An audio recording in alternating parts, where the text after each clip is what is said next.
Hey, what's up, guys? And welcome to the Scream Scene. This channel right here is really all about horror. I myself am a filmmaker, writer, director, and my co-host joining me tonight, Crystal. What's going on, Crystal?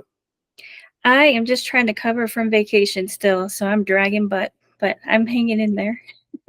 Yeah, she actually just came back from Alaska.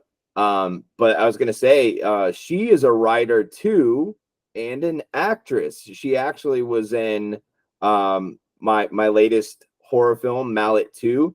We're not gonna dive into that right now.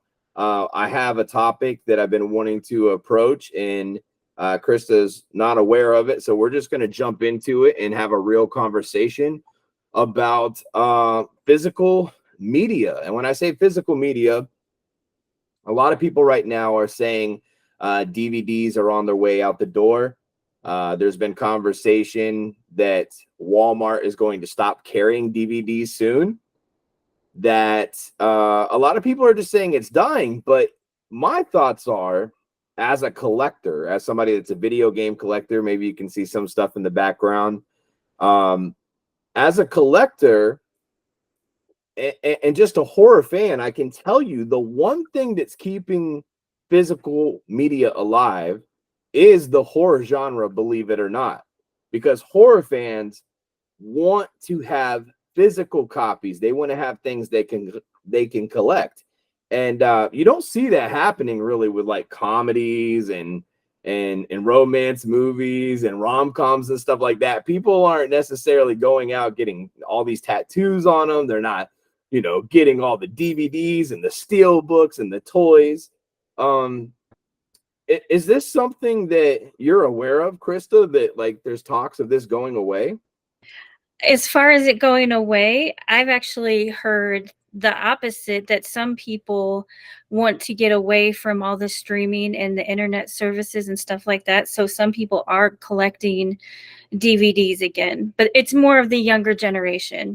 That's, I think you may have mentioned that to me at some point too, about some of the millennials maybe wanting to have their own collection just in case the future is crazy. We don't Yeah. have the best looking future, so if we lose electricity or go to war or something, you can get a solar powered DVD player. I don't know if they have those, but some people are trying to prep for that too. But as far as what you said about the horror copies being scooped up, it's 110% true, because I'm a huge thrifter fan and I see all kinds of comedies and love romantic type chick flicks at the movie or the like Goodwill, but I never ever see horror. And if I do, it's like something that's been reprinted so many times that it's not even worth picking up. But yeah, Yeah. it's interesting. Yeah, well, it is an interesting thing, and maybe I think it means more to the people who that are collectors than probably anybody else. I'm sure there's a lot of people out there that aren't aware of this, that probably don't care. I know a lot of people are like, a DVD player, what's that? Like I see them all the time, actually. In fact, the other day I gave somebody a copy of my movie, and I was telling them, I make films and stuff. I gave them a copy of it, and they were like, "Oh, I'll have to try and find a DVD player." And I was like, "Wow, like, has it really been like that? Is streaming just taken over so much that people are totally reliable on downloading their video games, on, watching all their movies online? That's crazy to me because you don't own nothing. Like, Right. you only own something if you can actually hold it. There is no promises that those sites like Fandango at home will store all your movies forever. You're buying all of these online, and if that site goes down, I'm assuming all your purchases are going with it. And a lot of people don't realize that. The other thing too is a lot of the video game lovers, I don't think that they realize that it'll play DVDs. A lot of Right. the systems that will stream DVDs, but That's true, man. My oldest son, for a while there, he was on a kick of downloading the video games, and I would say, dude, just spend the extra $10, $20. I'll spend it for you. Get the physical copy, and you know, if the servers ever go down, if the network ever goes down, if some hackers come in and just take out internet, you know, in its entirety, you'll still have that. And as long as you have a disc playing system, like you can still play. And I'm an apocalyptic game prepper, man. And people have said some crazy shit to me in the past. Like, Jody, that's just bizarre. You just blew my mind with that.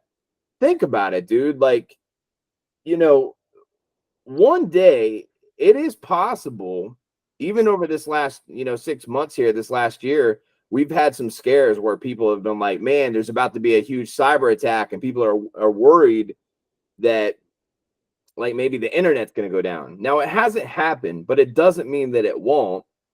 And just imagine being in a situation where we still have power, but no access to access anybody.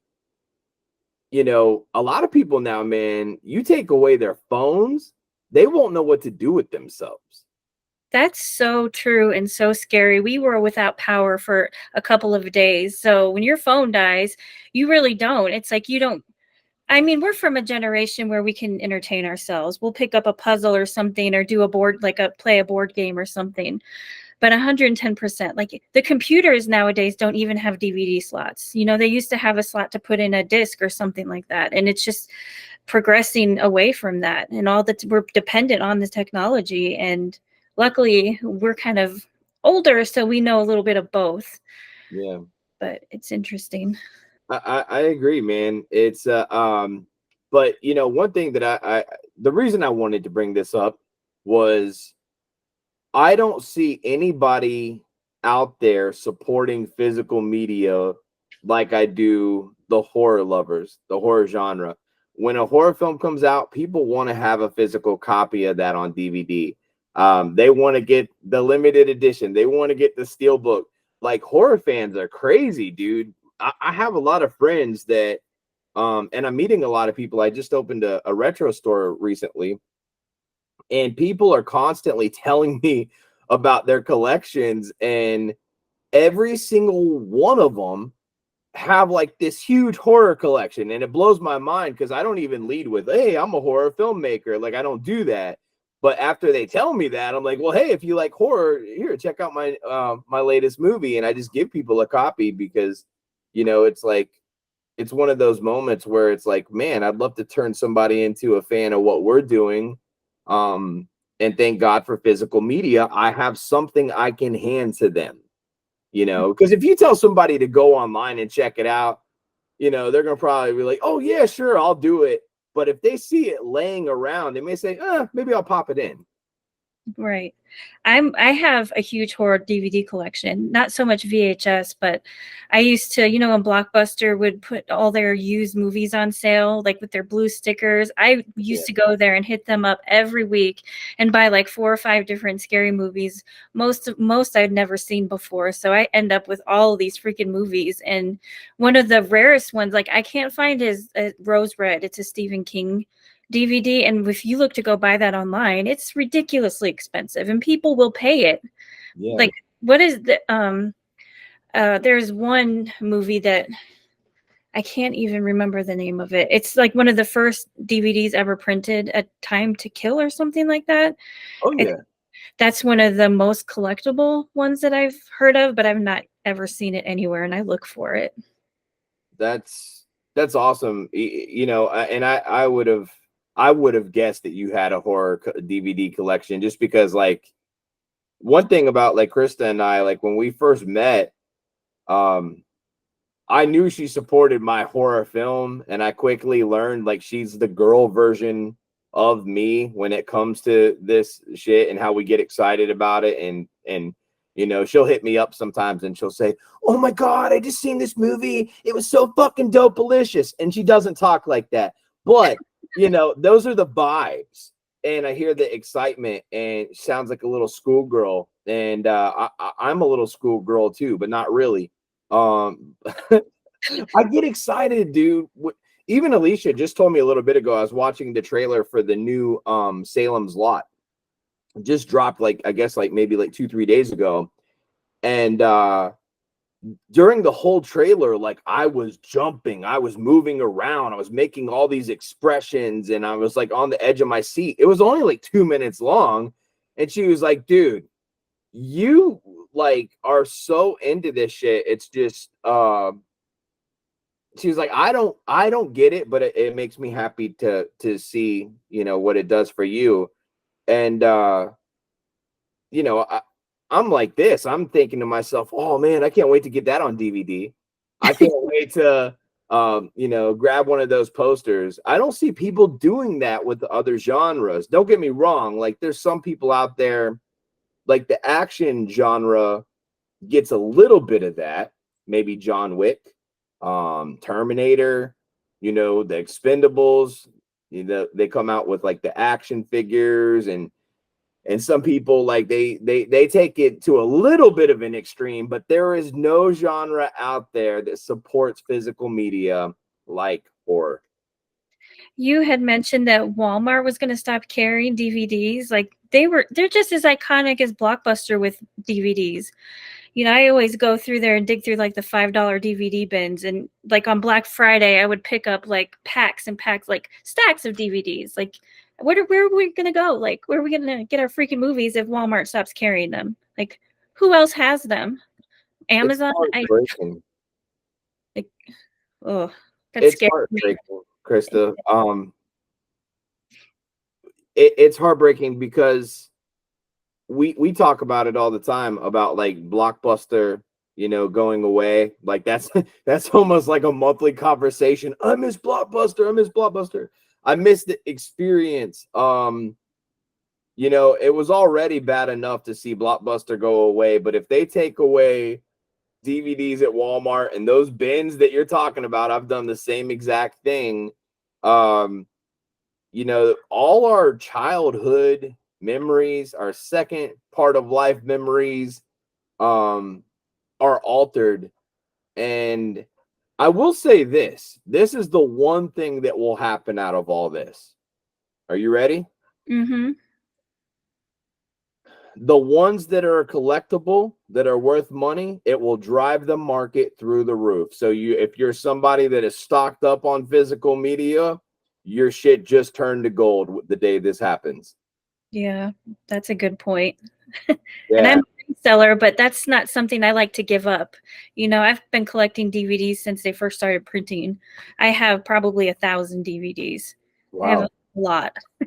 And a lot of them are just packed up in boxes right now because honestly, I stream the movies now too. I don't really dig the DVDs out of storage to get to them, but I know I have them if I want them. Yeah.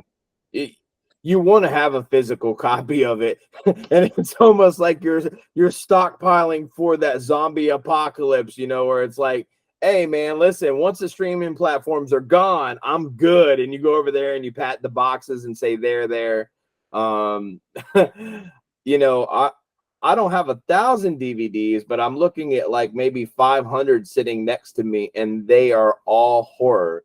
And yeah, if streaming services go goodbye tomorrow, if all the cable networks go down, it's like I got enough content to last me forever, because some of these movies and these TV shows, there's only a few TV shows like kind of horror on the line of horror that really get my water boiling, but for the most part, like a lot of these things I rewatch. Right now I'm rewatching Salem, the TV show series they did 3 seasons of it. And it's, I guess it's probably considered many things, but it's got the horror aspect throughout it. And bottom line, just the fact that I can have a TV show that I can still watch once TV is obsolete, it's pretty cool. I definitely have every single Xena episode on DVD, and I spent a lot of money to get those because they were not cheap. Like the box sets for each season were like $70 a pop. Wow. When they first came out, and I have them. And I have the She-Ra series, some of my favorites. I have Seinfeld, not all of Seinfeld, but some of it. I got some Seinfeld ones somewhere too. Yeah, that's good stuff to keep on hand. I love the fact that when you said She-Ra, I was like, ooh, that's cool. I love She-Ra. Man, she's my girl. What's your favorite horror film to watch if you're gonna pop a DVD in? You're gonna dim the lights, you're gonna call a friend over or make some popcorn. What's like go-to? Do you have a go-to? Like for me, it's always a Wrong Turn movie. For me, it's some kind of found footage horror movie like Paranormal Activity or Paranormal Entity, because those kind of creep me out a little bit more. They're usually my go-to. Yeah, well, those are good. I got those too. Those are fun. Well, I think it's something that's gonna happen soon. I hope it doesn't happen too soon. But they've been talking about it too much to ignore, and it does bother me. I don't think a lot of people, there's a lot of things going on in the world. It's not at the top of the conversation, but I think once it's gone, a lot of people are going to talk about it a lot and be like, damn, I wish that, I would have really paid attention and scooped up. It's just like the whole Blockbuster thing, when Blockbuster was going out, they were selling DVDs and video games at like 75% off. You could have got some games that are selling for hundreds of dollars now for $5. And everybody was like, oh, I can still get them at Circuit City. I can still get them at Kmart. I can still get them at Toys R Us. Toys R Us is gone. Circuit City's gone. Kmart's gone. Like, Right. come on, guys, man.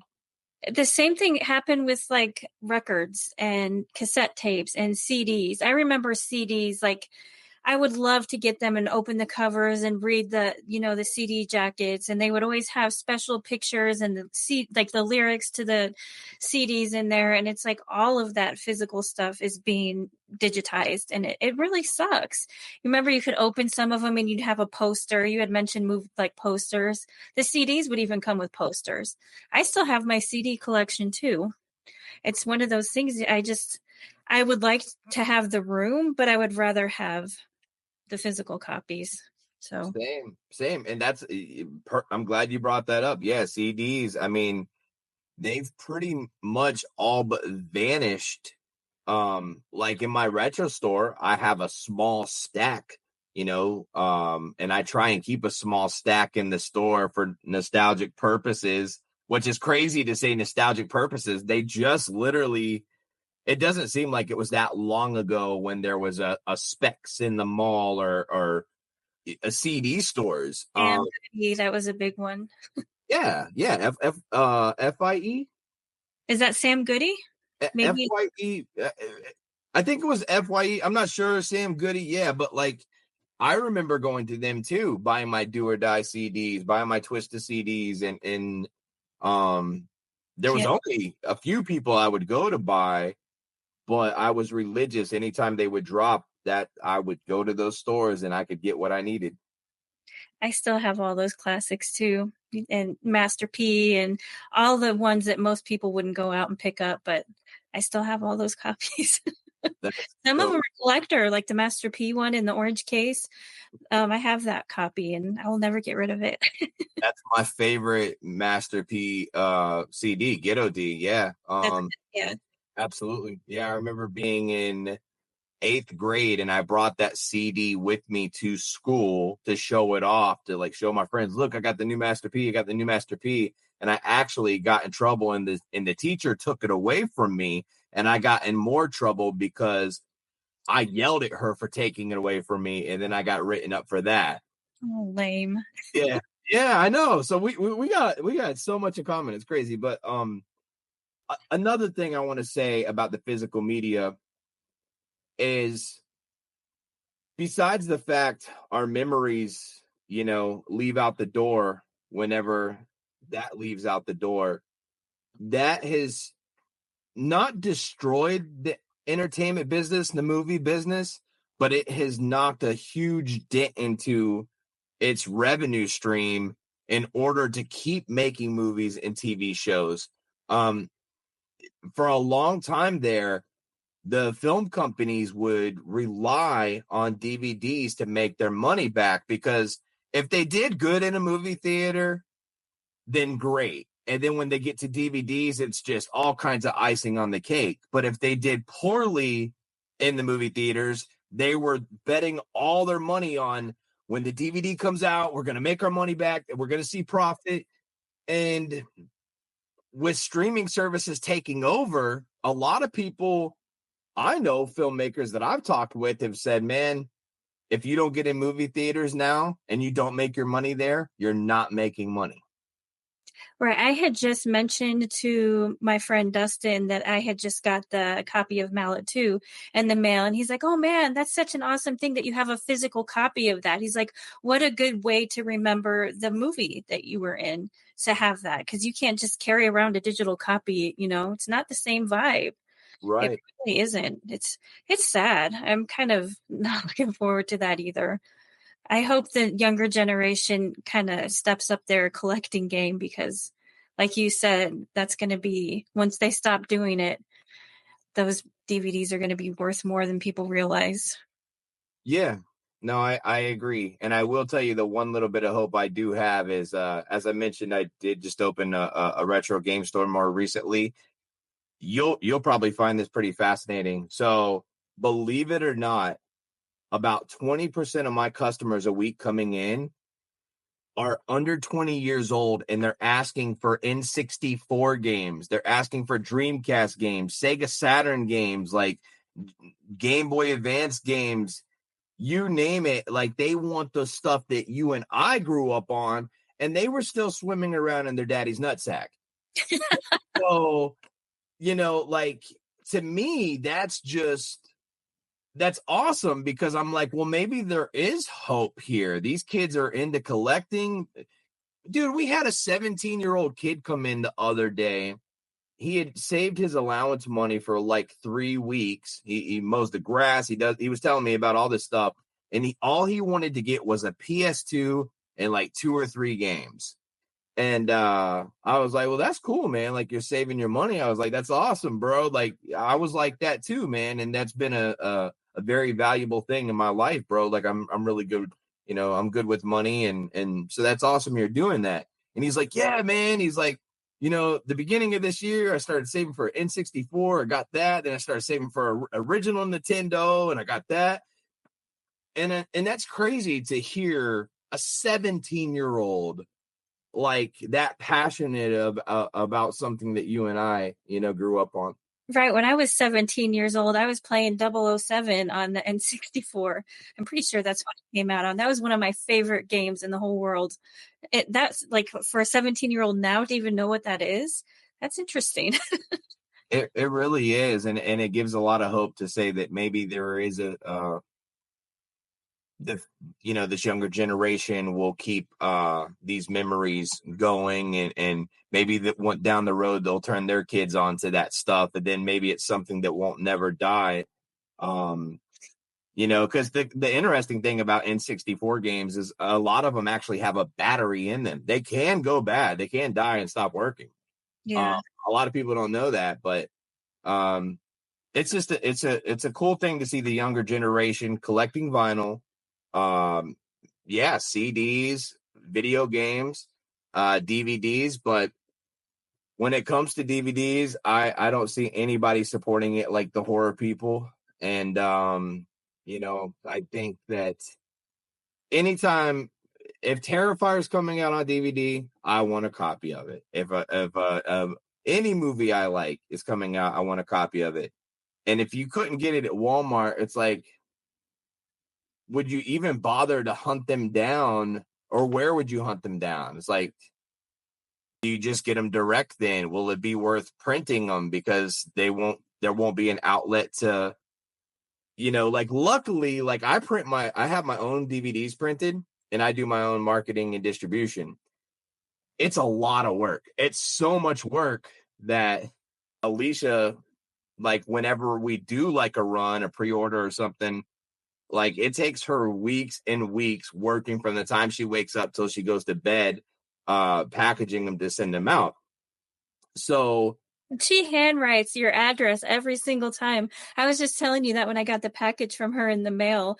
Like, you need to get some stickers for that girl. That's true. And I did mention that to her. I was like, you know, Krista said that we could print these. And she was like, I know. She was like, you know, I had thought about that when I was like 3/4 of the way done with doing the job. And, luckily, we've got through it on 2 movies now, but, yeah, it's something to think about there. Listen, guys, if anybody watching this right now, if you've heard about physical media going away, if you're a big physical media collector, we'd love to know your thoughts on it in the comment section here. Leave Krista some love, leave me some love, and yeah, let us know what you think about this conversation if you have anything to add to it. And Krista, anything you want to say to the people before we jet out of here? I just think you shouldn't be overly dependent on the internet and losing access to everything, because you never know what the world's going to be like in 2 years from now. If the electricity goes out, you're screwed. So just think about it. That's true. Yeah, absolutely. Everything's digital, guys. Everything's being streamed. Everything's AI. People can't live without their phones now. It's almost like an inhaler. If you take that away, they get anxiety. They don't know what the fuck to do with themselves. And I get it, because there's days where I have to have it too. But I do notice this, and I want to throw this out there. Lately, I've been putting my phone down a lot. And I even spent probably the whole day yesterday, almost the whole day, and probably only touched it once or twice. And it was very, very brief. And I noticed how much more I got done, how much more I enjoyed my day, and how much less I cared about what was going on in the world that would usually affect me in some kind of way. And I didn't know, so it didn't, you know what I'm saying? It didn't trip me in any of my day-to-day life. So just something to think about. But guys, thank you so much for your support. Smash that thumbs up, comment below, share this on social media. Love you guys, man. The Scream Scene is back and ready to attack. We'll be back here in a few days, but until then, sweet nightmares. Love you all.